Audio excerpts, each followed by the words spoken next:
Hello guys welcome to Nepal test र आज यस भिडियोमा हजुरलाई फेसबुक एकाउन्ट कसरी क्रिएट गर्ने हो भनेर बताउन गइरहेको छु। सर्वप्रथम हजुर फेसबुक एप इन्स्टल गर्नुस् र फेसबुक एप खोल्नुस्। फेसबुक एप खोलिसकेपछि हजुरलाई यस्तो इन्टरफेस देखाउँछ। हजुरले चाहिँ क्रिएट न्यू एकाउन्टमा क्लिक गरेर नेक्स्ट गर्नुस्। What's your name, first name र लास्ट नेम भन्छ। हजुरको पहिलो नेम र आफ्नो लास्ट नेममा चाहिँ आफ्नो थर लेखेर नेक्स्ट गर्नुस्।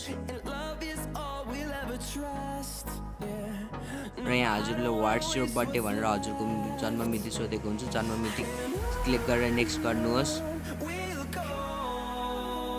र यहाँ यो जेन्डरमा चाहिँ नि हजुरको जेन्डर मेरो मेल नेक्स्ट गर्नुहोस्। अनि इन्टरभ्यू नम्बर हजुर टिम छ भने त्यसबाट गर्नु, नभए sign up with different email गरेर चाहिँ नि इमेल चेन्ज गर्नुहोस्। र यहाँ चुज अ पासवर्ड भन्ने छ, चुज अ पासवर्ड चाहिँ नि आफ्नै पासवर्ड लेखेर चाहिँ नि नेक्स्ट गर्नुहोस् र साइन अपमा क्लिक गरिदिनुहोस्। क्रिएटिङ योर एकाउन्ट भनेर यस्तो लोडिङ भइरहन्छ, केही समय पर्खिनुहोस्।